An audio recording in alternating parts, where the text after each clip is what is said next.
Welcome back, friends and fellow philosophers, to the final philosophy of writing lecture in part 1. This is on syntax and style. Syntax is a fun one. It has to do with subject object verb ordering, and how that relates to whether a sentence is active or passive, fundamentally in English. This is going to be different in other languages because of the way that a language constructs its grammar. However, I think it's important to note that might tell you a little bit about the language itself and style. We're not going to go too deeply into style because it's too broad of a topic. It would take an entire lecture just to talk about what style is. But without further ado, we'll get into it. All right, so I already mentioned subject-object ordering. The other, let's say, element of this is active and passive voice. Active voice has to do with agency, and passive voice has to do with I can't say objectivity. That's not exactly right.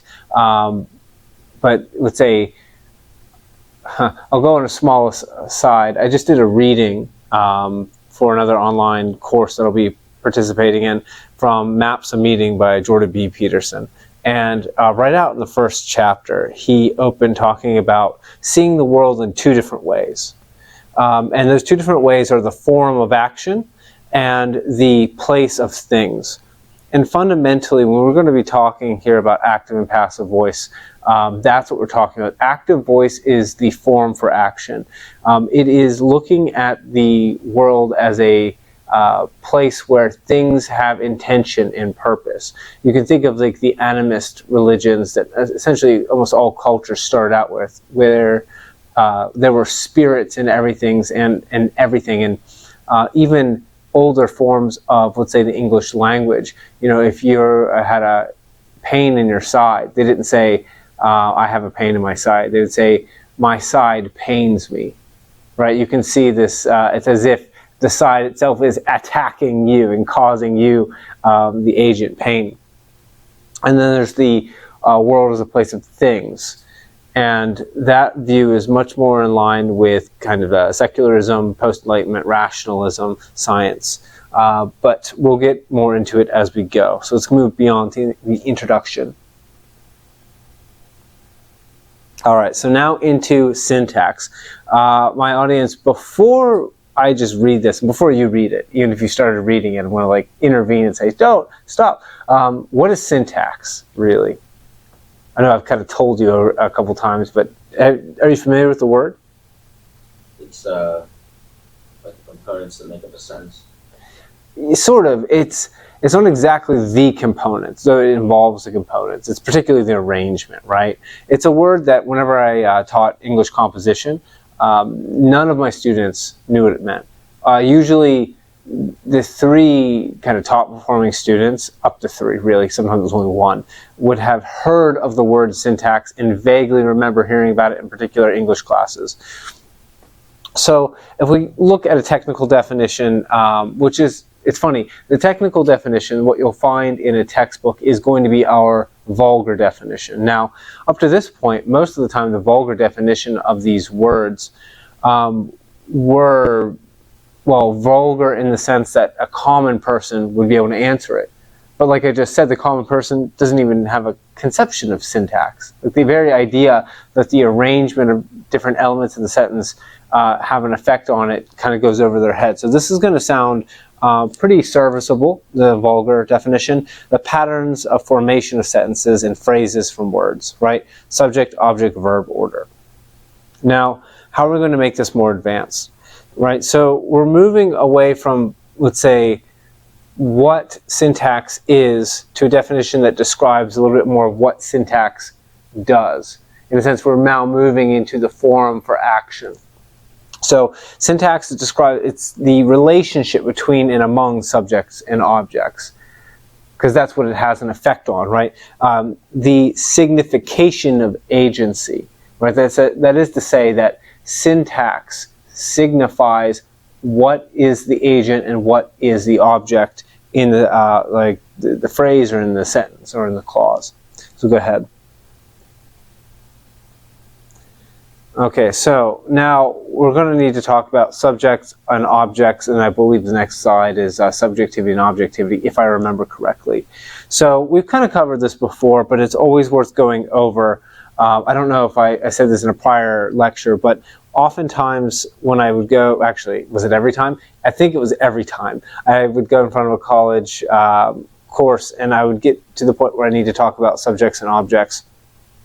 I would ask them, what's the difference between subjectivity and objectivity? And I would get this icy chill in the air as no one was able to answer me. And if you are one of my fellow philosophers out there, you might think about the, let's say, horrific implications of a room full of ostensible adults not knowing what the difference between subjectivity and objectivity are. That's not really what we're talking about yet. We'll get into that. What we're talking about here with subject-object is the, let's say, the syntactical or even grammatical formation of where you have the agent that acts, the doer, right, or the object, the thing being acted upon or on the part of. Looking at these examples, it'll make that pretty clear. So I've highlighted the subject in this top example. So, it broke, she said about the coffee pot, as if to suggest that it shattered itself, therefore absolving her of responsibility. It's a little bit naughty of me. I used to work at a coffee shop and this happened. But no, you can see right away when she, whoever she happens to be, broke the coffee pot and she says, it broke. Well, who did the breaking in that sentence? It broke. Right? Right? Because she didn't do the breaking in that sentence. The coffee pot just spontaneously shattered, right? But she is the one who said that about the coffee pot. So, you know, in the context of the dialogue, if you will, it kind of acts as its own sentence.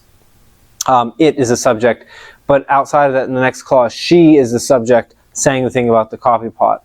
And then as we move on to the next clause, that it shattered itself, right? And that kind of reveals the fun little bit of I'm playing with there. But really think about that, because there are a lot of, I'm not going to get political. I could, and what that should, me saying that should trigger in all of your minds, what word games have been played to attribute agency to either one group as opposed to another group, or an object as opposed to an individual or a group, right? So that if you wanted to, let's say, lay blame somewhere, well, you very well could by saying, well, it did it, right? By giving that subjectivity to something. So let's look at the example for our example for object. I don't feel heard by you, she said to him, when I don't hear my, it should be words, said back to me. So this one is kind of interesting. The objective here is actually kind of a peacekeeping, let's say, effort, right? So when someone says, I don't feel heard by you, what are they saying? What are they actually saying? Do they think that, like, you didn't hear the sound?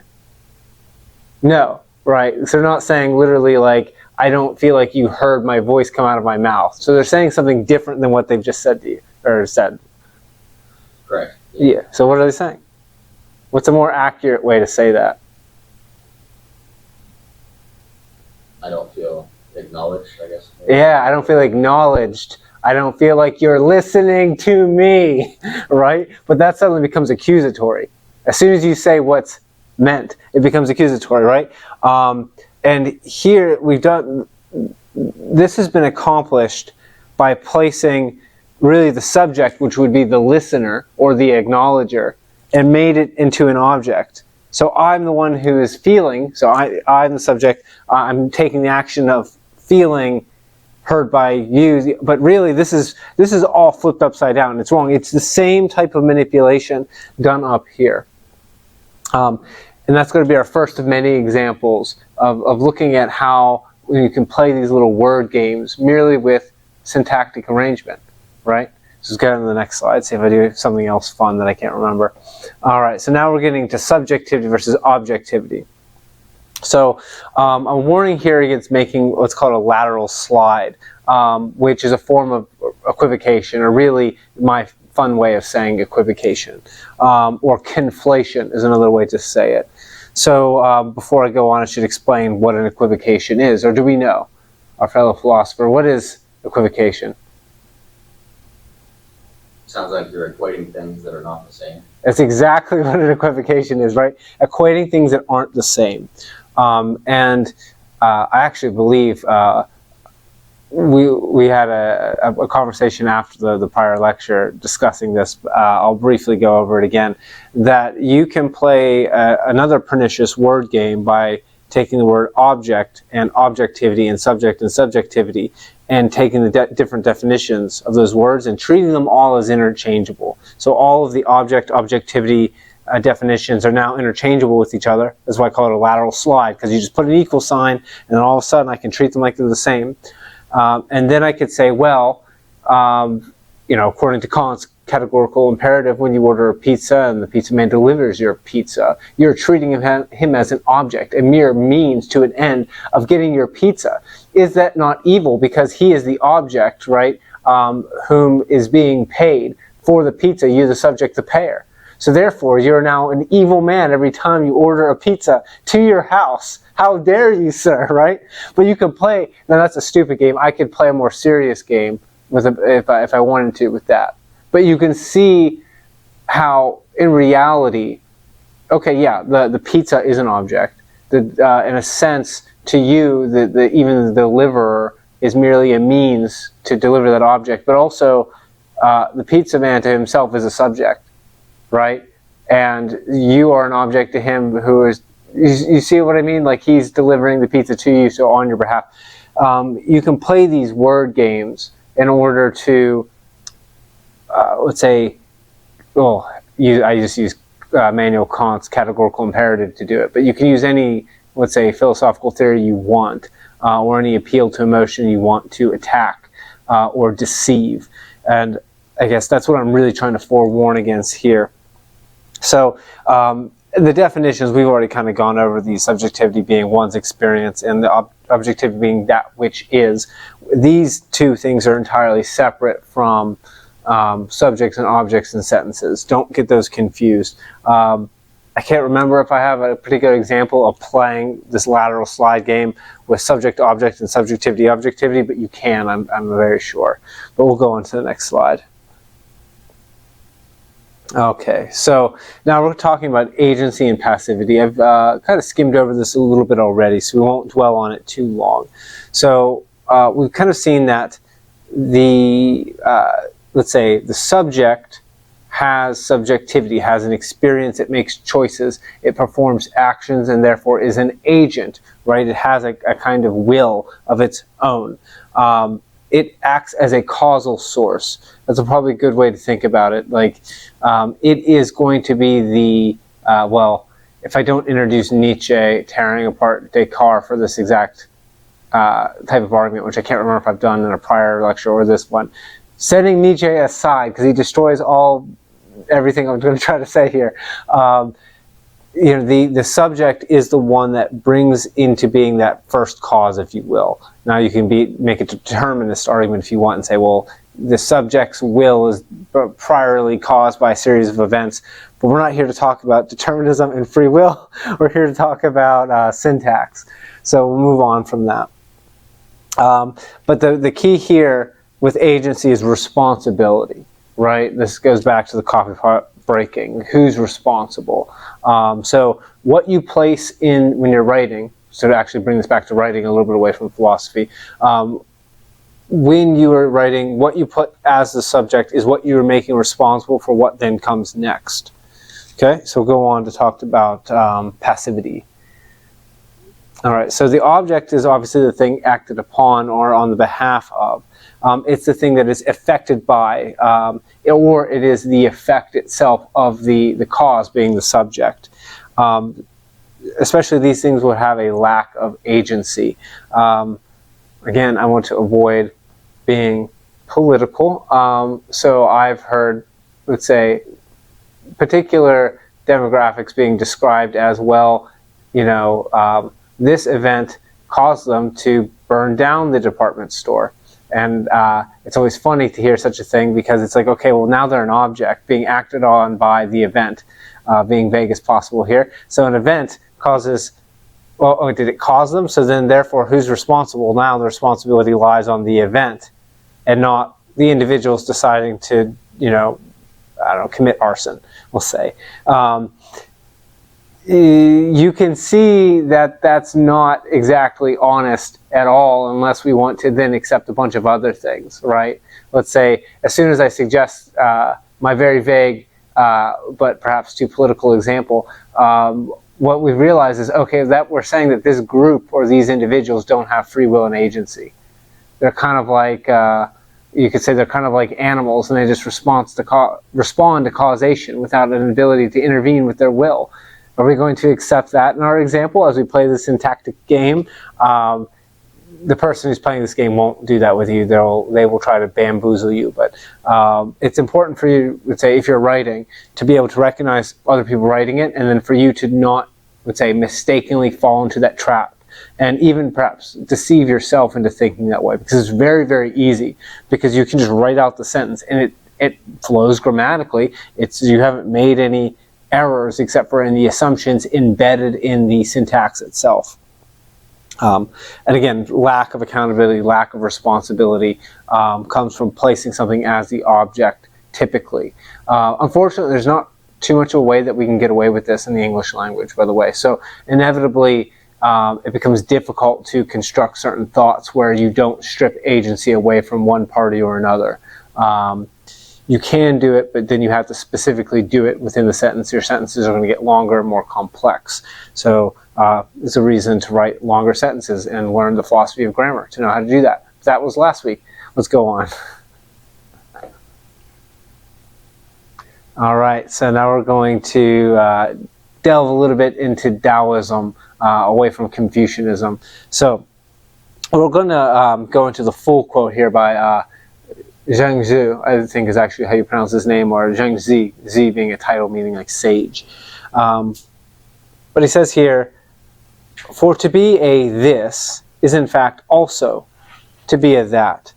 And every that is also a this. So this is the simplified version of this. Before we jump into the more complex version, what do we think this means, right? For to be a this is in fact to be a that, and every that is also a this. What is Zhang Zi getting at? This means something close to you, and that means something far away. Yes, and he's saying that to be one is to be another. Or do you agree with Zhang here in his assessment? I think so. Yeah, I agree with it. Okay, so how is it that a this can also be simultaneously a that? Let's go into the full quote, and then we'll get it. Let's go into the next slide, because this is about to. Okay, so this is why I shortened it the first time, and I decided, no, I'm going to put the whole thing in, because now we're going to have fun. Okay, for to be a this is in fact also to be a that, and every that is also a this. That is then itself already both this and non-this, both a right and a wrong. But this is also itself already both this and non-this, both a right and a wrong. So is there really any this as opposed to non-this? Any right as opposed to wrong? Or is there really no this as opposed to not this? No right as opposed to wrong? And this is actually still shortened. This goes on for quite a bit of time. So there's actually something really deep and terrifying at the bottom of this, if you think about it for too long. If you want to think about it for too long, I have a blog post on this in the second chapter of the Zhongzi, so on my website, wildowlet.com. If you want to check that out, you can. But what do we think now that we have the full quote? Are we more or less confused? A little bit more. A little bit more, right? Okay, so let's start with the idea of something being proximal or distal, close or distant, because that was a really, really good, let's say, reduction in order to understand this. And then, for the sake of the philosophy, I'm going to open up the gaping pit into the abyss, as Nietzsche might say, where we should not stare too long. So obviously, if I'm over here, to me, relative to me, I'm this, but you're over there, so you're that, right? Yeah. But also, you, to you, are this, and I am the that. So in a sense, because there are a multitude of perspectives, there are multitudes of, let's say, subjects and objects in the same way that we've been talking about in terms of syntax. Now let's go somewhere more interesting with this. So what that means is that insofar as we have multiple perceptions about this, because we are, let's say, experiencers of the phenomenological reality, what we're realizing is that the this and thatness, the subject and object dichotomy, actually doesn't exist in the numerological, because it's something that we impose based on our perspective. That's what it means to say this is also a not this, and that is also not that. So what that means is that the dichotomic or dialectic, if I dare use that phrase. By the way, my philosophers, if you hear someone start to use the word dialectic, that person is probably dangerous. Beware, because so I just want to throw that out there, and anyone, in case anyone thinks I happen to be an evil wizard, I may very well be. Anyway, so that tangent aside, what we realize is that actually the dialectic between, let's say, one thing being a thing or not a thing, or even a thing being in its opposite, is a projection based off of consciousness. So I don't remember if I cover this in the, there's a quote of the Tao Te Ching. If I do, great, it'll come up on here. If not, you're going to hear me say it. In the second chapter of the Tao Te Ching, they point out, when you decide what is beautiful, you've now created what is ugly. When you look left, you create the idea of looking to the right. When you decide what constitutes life, you now decide what constitutes death as a matter of course. As a matter of course, meaning like you can't escape it. It's just what happens when you do one. And what Zhangzi is pointing out is like, actually, beauty and ugliness are a product of that consciousness and don't exist in the numerological world.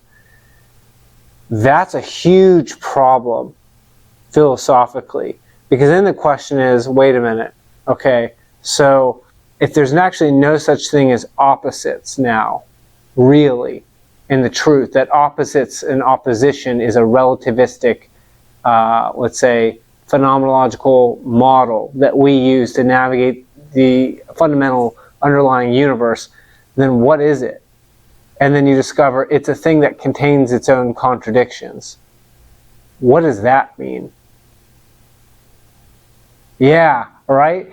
And what that means, and I can get a little bit Jordan Peterson to steal his thunder a little bit, is that the fundamental nature of the universe is like some type of primordial chaos that the consciousness projects order onto. But the reality is that the order is entirely a fabrication. So it's like we're swimming in an abyssal sea of chaos that we, let's say, delusionally see as some type of ordered structure, but really it's not. And like, you know, it's almost like Lovecraft was right, and that actually there are like terrible elder gods at the fringes of like interdimensional space, and like we're just happening to exist along this thin tightrope, and if only the veil could be lifted, we'd realize we're on the tightrope and freak out and fall off. So that's obviously going a little bit off the deep end and having a lot of fun with the philosophy. But I wanted to take that little, let's say, I can't remember the word now, venture away from the topic to show just how much this, let's say, dialectic between subjects and objects, how deep you can actually go once you move it away from, okay, I'm a student, or someone just trying to write an essay, an article, maybe I'm journaling my own thoughts, maybe I'm writing a novel, whatever it is. Like maybe you have those applications, and relatively those are kind of mundane to the nonsense I was just jabbering about a moment ago. But when you start digging into the fundamental truths about reality, like that can make that much of a difference. That small, dry thing like syntax. So I hope that was a little fun. I can't remember. It starts with an E. Doesn't matter. I'll think of it later. Go ahead. Next slide. Excursion. There we go. See, it came to me eventually. So I mentioned Nietzsche tearing apart this whole causal thing earlier. Well, I guess here it is. Let's see what Nietzsche has to say about it and see if we understand him. A thought comes when it wishes, and not when I wish. So that it is a perversion of the facts of the case to say that the subject, I, is the condition of the predicate, think. One thinks, but that this one is precisely the famous old ego, is, to put it mildly, only a supposition. One infers here according to the usual grammatical formula. To think is an activity. Every activity requires an agency that is active, consequently. So, what is Nietzsche pointing out here? What is he? Thoughts are their own thing. They're separate from you to a certain degree. Yeah, he is pointing. I mean, that's at least the idea that we need to think about, right? Because we think. Remember Descartes, right? Cogito ergo sum. I think, therefore I am. What if you're not the one thinking? If any of your fans of like Joe Rogan, he likes to talk about this sometimes, where the idea that the brain is like a antenna that's picking up a signal from some external source, right? I'm not that kooky. I'm only as kooky as Carl Jung, and so there's an idea that okay, you have this whole animal body, this animal flesh, and your brain is a big fleshy organ, and we've got consciousness, which we don't really know what that is. It seems to be some type of awareness, and then all of a sudden you've got these thoughts, and it's like, you might think, where are the thoughts coming from? If we were medieval alchemists, maybe we think they're coming through the ether or something, right? But clearly that's not, unless we're jumping on the antenna wagon, right? That's not where they're coming from. But then that suggests that what we think of as the ego is not the same place where thinking occurs. It may very well be that thinking is something that you observe, a part of yourself that is entirely involuntary doing. Okay, well, that brings up an issue with the idea of, let's say, subject as cause. Because, well, maybe the agent doesn't have nearly as much agency as you might think. Let's see, anything else I want to pick out of here before we move on from Nietzsche? This little bit about grammatical formula. So when we construct our own thoughts, sometimes grammar or syntax can trick us. I kind of mentioned this was a risk before. So I'm trying to do philosophy, let's say, and I make that mistake that René Descartes made. Well, why did he make that mistake? Because it was embedded in the language, right? Like, I think. It was a presupposition. So the language, if we remember order abstraction from the philosophy of grammar, and how grammar was like diction but more abstract, well, this is essentially what we're doing right here. We are looking at the world, and then we're trying to abstract a set of rules that seem to, as we can tell, apply. When we miss the mark, we do something like what Descartes did, right? Which is, well, it seems to be that I am the cause, without recognizing, like, do I know what I'm going to think next? Do I, like, if I sit here and I start thinking of myself talking, I start to realize that the words are coming out, and I know them as I'm saying them, but they're not passing through my consciousness before that. It's all spontaneous. And if you're a writer of any kind, when you write, typically that's how it goes as well. So be wary that one might fall into a grammar trap with one's own thinking.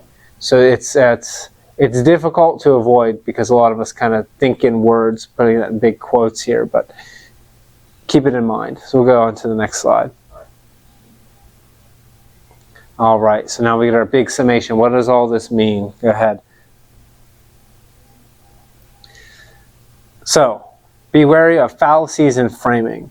These are formed, certain fallacies is a form of false dichotomies, the assertion of two of options when three or more are possible. That's definitely something you need to watch out for when someone is playing around with the syntax in a sentence. Framing effects is a little bit more relevant to active and passive voice, right? Because that's when we talk about it broke versus I broke it, right? Simply by changing it, we start to think and feel in a certain way, or we might feel like someone's responsible when they're not, or feel like they aren't responsible when they ought to be, based on how the sentence is arranged. You could also play with the burden of proof, and you can shift the goalpost. We're talking about a lot of fallacies here, so let's make sure we understand them all. So false dichotomy is pretty easy. A false choice between two when it's not two. Always be on the lookout for those. Framing is essentially it's pathos, making you feel a certain way by playing with the, usually framing comes with diction. That's where you're going to see that in the most full force. Remember, with thick and thin words, but you can do that with subject-object ordering. Burden of proof. What's the burden of proof? Are you familiar with that term? You have to prove that something happened, I guess. Yeah, so somebody has to prove it. Who? Me or you? Who has the burden of proof? Prove that Santa Claus is not coming to town next week. The accuser, I guess, has to prove it. Yeah, the person making the assertion. That's okay. So the burden of proof. Why? Why does it have to? And it does have to fall on the person making the claim. Why? I guess that's the only way you can falsify the claim, I guess. Yeah, the other way is impossible, right? If I say, prove Santa Claus is not coming to town next week, you can't. Prove there's not a tea kettle floating somewhere out in space. It's a classic example, right? You can't do that either. Or my favorite example is from Carl Sagan. We'll play this game really quick because it's going to be fun. So, I have a dragon in my garage. What would you say to that? I'd say that I don't believe you, and you're going to have to show me. Unfortunately, I can't show you because it's invisible. Can you think of another way I could prove to you this dragon exists in my garage, other than visual? Maybe I could, I don't know, hear the dragon. It only screams at a frequency not detectable by any human devices. And I can help you along, because the examples Carl Sagan goes through a bunch of them. It's like, okay, well, what about the footprints? We'll throw a flower on the floor. It's like, well, it floats. Well, I'll touch it. It's non-corporeal. We'll measure the heat of its fire breath. It breathes heatless fire. I can keep playing that game to make this impossible to falsify, right? Yeah. It's just you can't. The burden of proof can never be placed on the, let's say, skeptic. It has to be on the claimant, the person making the claim. And you can imagine how easy it is if you want to play around with the agent, how you can shift the burden of proof, because the agent is not that very different from the claimant, right? And so then all of a sudden I was like, if I don't want to deal with my burden of proof, switch them. Shifting of the goalposts or moving of the goalposts. Are you familiar with that one?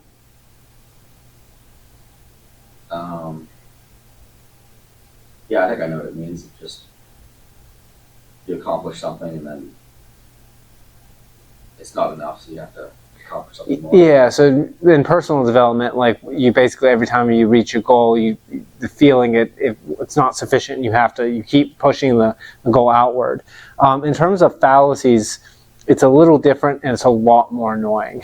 Well, actually, I don't know if it's more annoying than constantly never feeling like your goals are good enough. Maybe that one's actually worse, but I really hate this. So shifting the goalpost is when they start to make a set of claims, and as they're about to lose an argument, essentially, this is usually when it happens, they pretend or believe themselves and self-deceive that they were claiming something different the whole time. And then now you have to then move to attack the new claim. And of course, what happens by the time you get there? It's something else. The classic one is the no true Scotsman. That's kind of a form of shifting of the goalpost. So, you'd say like, well, no Scotsman whatever, like drive his car drunk off the interstate. And then you say, well, this guy was Scotch and he did that last week. He's like, no true Scotsman, right? And then it could be like, well, no true Scotsman with any moral character. And you keep moving it to try and save your original position. That's another one that you can play with. You can play with the syntax to get what you want out of that as well. Let's go on. Okay, active and passive voice. So how do you actually construct this? I've kind of given some examples already. Not to spend too much time on this because we do have to go over style. Active voice, essentially the subject comes in English. Subject comes first. Typically the verb follows and then the object is listed after. Passive voice is where the object, what should be the object, comes first. The verb is then listed and the subject was done after. This is kind of vague, and let's see if I've got some examples. I believe I do. So let's go on to the next slide. Make this a little clearer. Yeah, here we go. Examples make this much easier to understand. So here's an example of active voice. For our experiment, we utilized a double-blind method for administering treatment and for data collection. It's pretty clear, right? Yeah. You won't actually read that sentence very often because that's obviously like something that would be in a scientific journal or a medical journal, right? What you will read is the passive form. For the experiment, a double-blind method was used for administering treatment and for data collection. And you notice I put this in brackets by us because that's implied here, but it's going to be omitted. So why might I do this? Because it's like you won't read for our experiment we utilized. You won't read that almost ever in a modern scientific or medical journal, or even sometimes in the humanities. Like they don't even do that. The passive voice is emphasizing the importance of the object. Yes. It is emphasizing the importance of the object, but what other word that has object in it does it seem to lean into? Objectivity. Yeah, right? Because this passive voice there's no person. Like it's written essentially in third person, but not about people. So now there aren't any agents that could be biased or because the whole point of this is, okay, we're going to write in a non-human way because the human element in science or medicine as a science is what we're trying to strip away, so we don't have any let's say feelings skewing the data, so we can come to an accurate result. So even in our writing, we write this way. And that is fundamentally what passive voice is most useful for. Whereas an active voice, like if you're ever going to write a novel, you'll find that you're going to be very much encouraged to write an active voice almost all the time. And it's usually correct because it's way more natural and excited. Like for our experiments, we utilized it. It just comes right off the tongue. But for the experiment, a double-blind method was used. Like it's like, even though it's not even a really different number of words, it feels slow and just it has an increase in what's called psychic distance, which is you're now feeling removed from the voice of the narrator, if you will. Let's go on, though. So that's active and passive voice. Now we get to talk about style. So what is style? Yeah, it's one of those words, right, that we use and we all kind of know what it means, but then at the same time we actually have no idea what it means at all. Like the word perfect almost, except perfect is worse. There is actually, let's say, a context-dependent definition for style. So I am going to say that what style is, it's a number of factors that when all brought together kind of produce this unique property.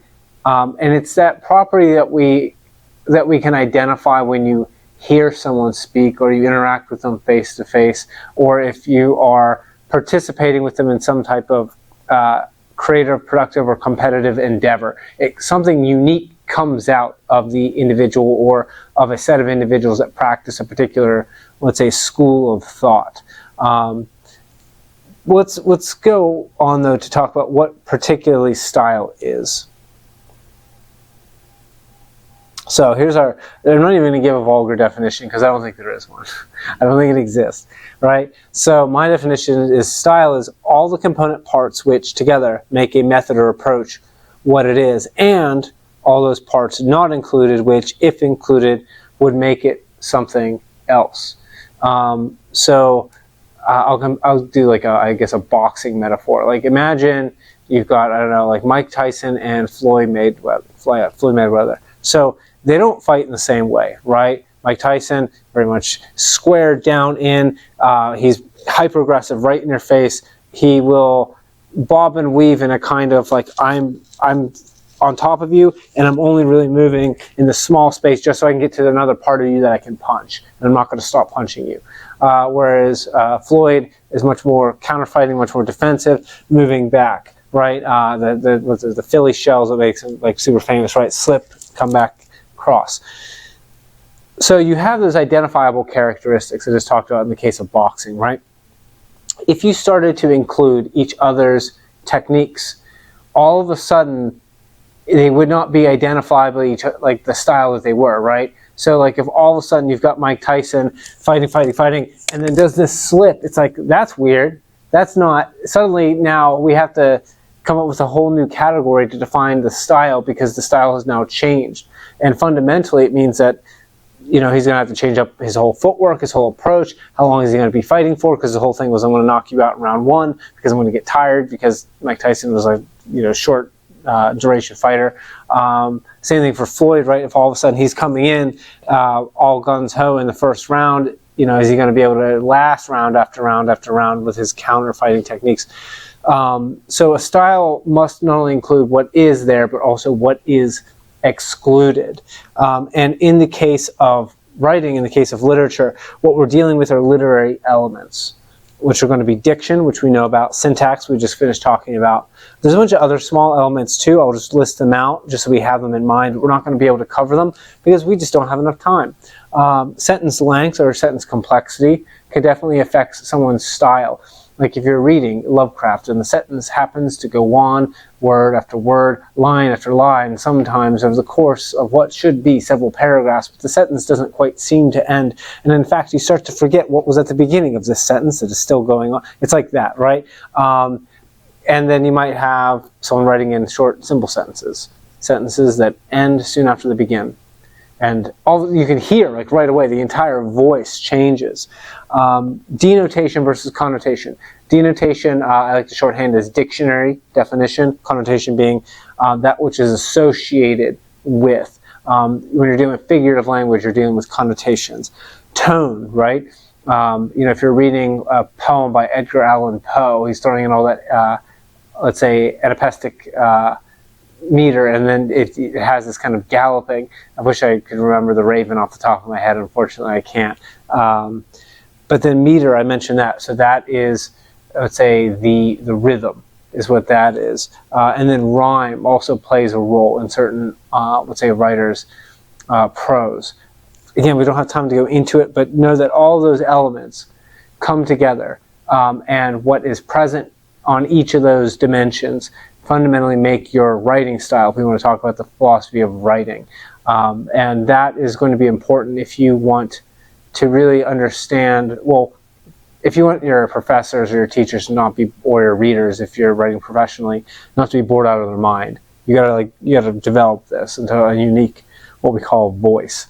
But beyond that, you'll start to understand yourself a lot more by understanding your particular style. I'll talk about Nietzsche for a second because it might be interesting.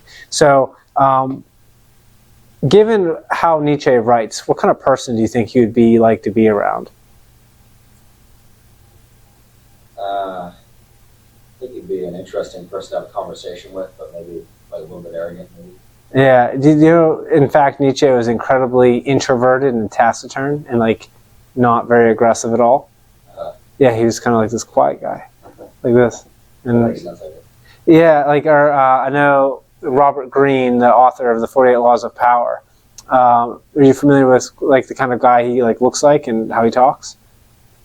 Yeah, he's got Yeah, he seems like a little bit introverted too. And he's Yeah, got he's a little bit of a high pitched voice. high pitched voice, a little skinny, Yeah. kind of a nerdy guy writing like the laws of seduction, right? Like it's funny. But you find something in yourself, let's say some potential aspect of yourself by finding your voice as an author, right? Because both of those individuals, Nietzsche and Robert Greene, let's say came to prominence through this, let's say with Robert Greene, it's like this Machiavellian, like sinister, like, you know, James Bond villain voice. But with Nietzsche, it was this great, bombastic, explosive tenor and tone that would make you feel like an idiot, right? But there's something that you can gain there. So what am I saying all this for? When we're thinking about style, we're only going to talk about diction because we already know about a little bit about it. We can cover it very quickly. But it's worthwhile discovering your own voice by playing around with these elements. So let's go on. All right, so I'm calling this level 1 of word sorcery, right? Because this is when you start to play with words to have an effect on the reader, a little bit like casting a spell. Just in the terms of diction, because there's way more ways we can do this, and I'm going to do eventually an entire lecture series on, let's say, word sorcery itself and stylistic elements. But with diction, we have all of these variables, like a ton more variables than we thought. So we've got thick and thin words, which you already talked about, but then also we have middle, high, and low, which is like level of education, formal versus informal words, things that are like colloquialisms, like regional or technical terms. Language can be modern or it can be archaic. Abstract words versus concrete words. If you're a poet, that matters quite a lot. Soft and hard words, so that's just the quality of sounds. Again, that sometimes has to do with poetry, but we're going to run through some examples here shortly where you can see it matters. And then long versus short words, which can even play into high versus middle versus low diction. So go ahead to the next slide, because we're going to bulldoze right through these. So these are just going to be examples, but it'll help us get a feel for these. So formal diction. During my convalescence, I had bought and read for the first time The King in Yellow, particularly convalescence, right? Dealing with kind of formal words that I had bought and read for the first. You can hear the voice in there, right? Versus the informal. He says he never on his life seen anything as dark as that road after the lights on that car had gone away. Weren't nobody on that road. It's from James Baldwin's Sonny's Blues. But you can immediately, I don't have to put on any effort for the accents to come out, right?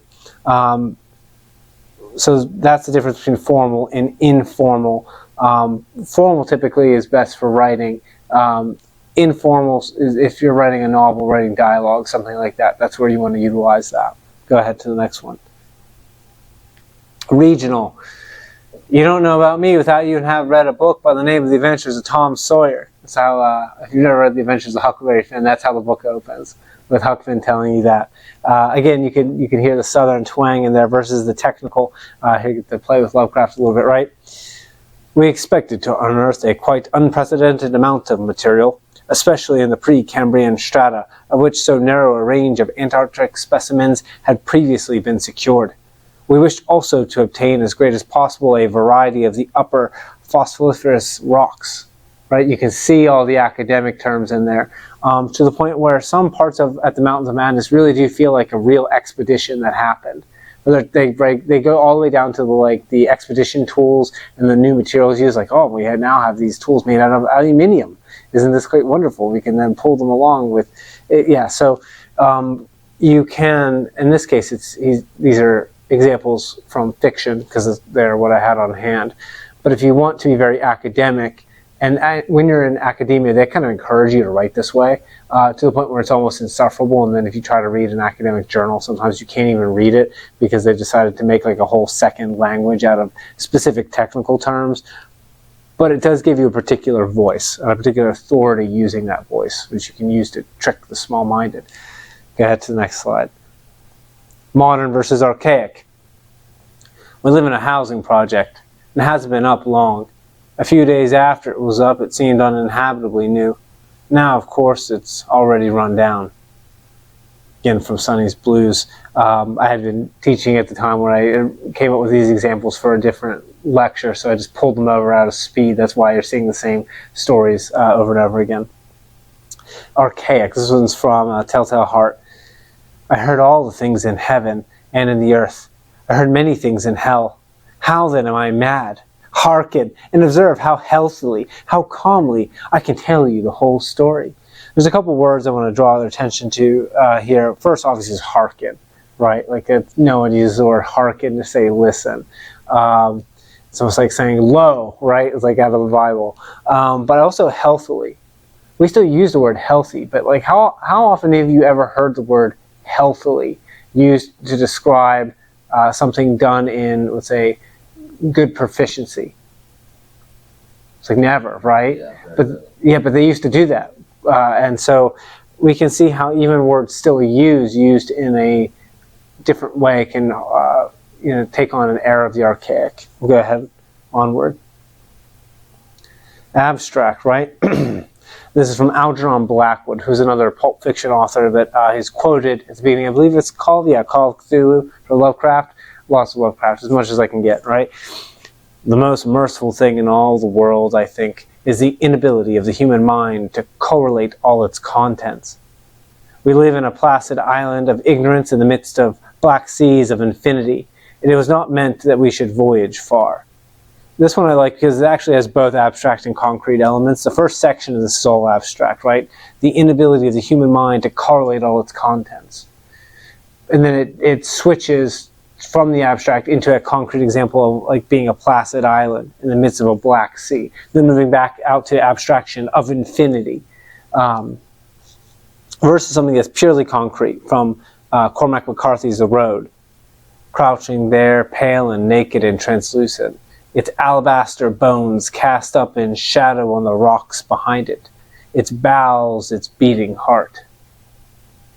Right? So all concrete objects, things being described directly as opposed to the vague notions, one of which are meant to make you feel kind of abstracted from the world, separate from the world, where the other is to almost make you too close to it and in a way to see something that is on the precipice of death and is kind of a symbol of death through the concrete examples.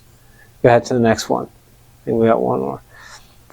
Yeah, we'll blow through these. Just listen for the sound of these, right? Because this is something a lot of writers, I think, neglect in their writing. Hard words, right? The rust-pocked hatchet hacked a ruddy disaster, right? Like not only the subject matter, but I've combined that with the sound of the word rust-pocked hatchet hacked. You can hear the sharpness to it, and it adds to that effect. Soft. Swift winds whirl the surface of the misty plain. Soft, soothing. Long words. Translucent amphibians would prove evanescent to human vision. Right? Stretches the whole sentence out. Versus short words. We went to the store and bought a bunch of soda. Right? You can hear the difference of the effects as go on. All right, so now what does all this mean? Just go on through this one. So, syntax and style. It is a mistake to think that written communication loses nuance in face-to-face interaction. That's talking about style primarily. The missing information isn't missing. It is there and acting on the reader whether he knows it or not. And that information is embedded in myriad component parts, including your choice of words and how you construct your sentences. So this section here has a lot to do with style. You saw, especially those last four examples, how much of an effect you can have just by choosing particular words, right? And we didn't even delve into that. Remember that whole big list? We didn't touch most of that. That was just the first one, diction. So you go on to the next slide, see if we've got something after this. All right, before I talk about what comes next with part 2 of this series, I wanted to call attention to syntax too, because remember how you framed things had an effect on readers too, in the same way that your tone of voice could, right? Like if I'm reassuring like this, versus I decide to place you as the object so you're no longer responsible, it can have the same exact effect. Now, actually talking about the slide on the wall. So, on part 2, this is going to be a lot more about advancing your ability to write, particularly academically. And it's going to focus a lot more on structure, part 2 is. particularly the different structural forms. This is a little bit of a, what's the right word, misnomer, because fundamentally all essays are argumentative in nature to some degree. But we're going to, let's say, understand how to apply different styles to different structures, how different arguments fit into particular essay structures in general, how to write narrative properly so you don't sound like a 3-year-old telling a story, and many other things. So thank you guys for joining me. This has been a really great experience. I've really enjoyed giving these lectures. I hope that you've learned something. I hope that I've managed to connect philosophy and writing together, and that we understand, let's say, how one flows through the other, how our language, our means of constructing a map of the world, those maps are on the level of the word. That's the philosophy of diction. That's on the level of our, let's say, causal and correlative relationships between groups of words at the level of sentence clauses. Those are thoughts. And then how the arrangement of those thoughts can affect, let's say, implicit and embedded meaning at the level of syntax. And then when we get to the level of style, how even our voice, even the written voice, utilizing all those elements can then affect your reader, and therefore affect your reader's thinking, and affect your, let's say, your own thinking as both as you're writing and as you are reading back what you've written. Last slide, which is the shill slide. All right, so I always have to throw this in. Those of you out there on the internet, if you didn't know, somehow this is the first of the lectures you're watching, I am an author of fantasy fiction. Check out my book, Wand Smoke Broken. It's available on Amazon if you want to check that out. First chapter is free on my website. You even have audio.